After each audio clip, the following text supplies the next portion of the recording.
I'm Morgan Kawaguchi from Own Physical Therapy and Pilates, located in Asheville, North Carolina.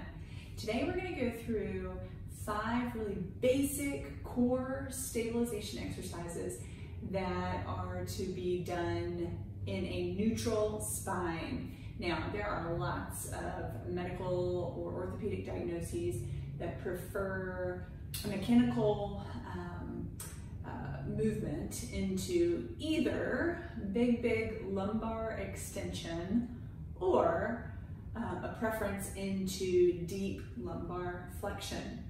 Those are out there. That's not what we're going to be doing today. These exercises really work on building a foundation for finding a neutral spine and training in that neutral spine. So, the first exercise is a breathing exercise. You're going to take your TheraBand and wrap that right around your rib cage, your lower rib cage, and then cross it in front of you, and then hold that in your hands with a little bit of compression, not much. So really low tension, just enough that you can feel a little squeeze into your ribs, okay? From here, I want you to take a big breath in, doesn't matter where. Exhale, draw the belly button towards the spine and add a little bit of movement into a shoulder external rotation, okay? With that, you want to take your next breath in and expand the rib cage into the band while maintaining belly button towards the spine, okay? So inhale, exhale, deepen the belly button towards the spine. Inhale, exhale, deepen into the belly button. So really working on training transverse abdominus to work while breathing, okay? The next one that I like to go through is a core stabilization in supine. So we're just gonna make our way onto our backs.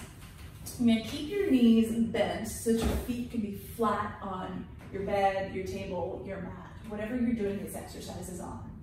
I want you to, nice and easy, find the sharp hip bones on the front of your pelvis, and then have the pads of the fingers just inside on the soft tissue. From here, we take another nice big breath in.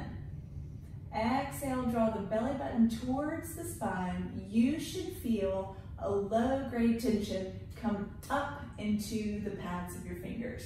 That's transverse abdominis turning on for stability of the pelvis and the lumbar spine articulation, okay? So from there, we want to maintain that and breathe into that lower rib cage. Exhale, lighten up through your right toes and bring that leg into tabletop. And nice and easy, bring that leg right back down to your table, your mat, your bed, whatever you're doing these on, and switch. Again, we don't want to feel a big rocking back and forth between the two sides of the pelvis.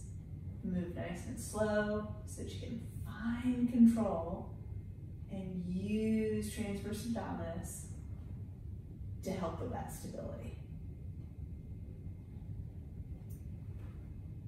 The next one is going to be toe taps. So it's the progression of the mini march. So you bring both legs into tabletop, keeping belly button drawn towards the spine. We inhale, exhale, belly button towards the spine as you slowly lower your toes towards the mat, the table, the bed, whatever you're doing these on, maintaining stability through the pelvis. Nice and easy. You want to maintain that 90-degree bend in the knee as you start opening up through the front of the hip.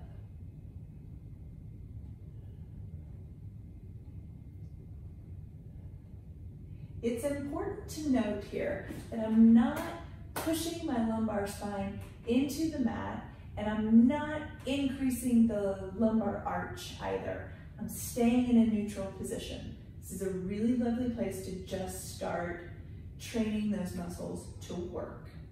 The next exercise is a bridge. It's not an articulated bridge, it's just a bridge. So from here, we want to have your arms nice and strong into your table, your mat, your bed, and just gentle pressure into that surface. From here, make sure your feet are lined up right along your sits bones, and inhale. Exhale, draw the belly button towards the spine as you press your heels into your table, your mat, your bed. And you don't need to go very high here. Just turn on these glute muscles and then nice and easy, bring the hips back down to the table. Inhale. Exhale, press those arms, press those feet to lift the hips away from the table, the mat, the bed. And then come right back down. One more, inhale. Exhale, press right into those surfaces again, and then nice and easy all the way back down. Excellent. The last exercise that I like to do with folks is one that I call the broken down bird dog. It's the bird dog. It's actually a pretty common yoga, fundamental PT exercise that we like to do with folks.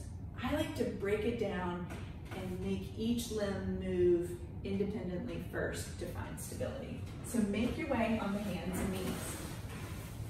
The first part is the setup. You want to think about pushing your mat, your table, your bed away, okay?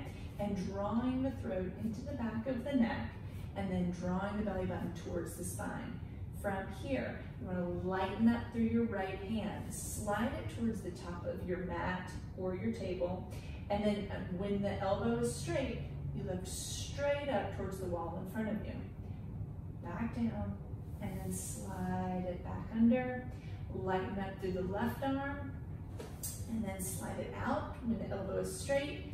That is when you lift the back of the hand towards the ceiling and come right back down and in. Then you're going to lighten up through the right knee. Slide your toenails along your mat until the knee is straight. Then you lift straight from the butt, from your hips. And then bring that right back down and then draw the knee back in. Lighten up through the left knee. Float it out along the toenails of the left, and then lift nice and strong towards the wall behind you. And then bring those toenails back to the mat or table and slide that knee under you. Now we start moving opposite arm, opposite leg. Lighten up through the left hand and right knee. Slide the hand and the toenails out until the elbow and knee are straight. From here, make sure everybody's on. We're pushing the mat away. Throat is in the back of the neck. And then belly button is drawn towards the spine. And pull back in, and then we switch. Right hand goes long, left toenails go out. Everybody's straight, and then we lift off. It's really fighting for making sure everybody's straight and strong before you do the lift off. It just gives the body a chance to cue up, to get on, and to get activated and prepare for movement. So I hope you enjoy those 5 simple, fundamental exercises as you start your own movement and Pilates practice.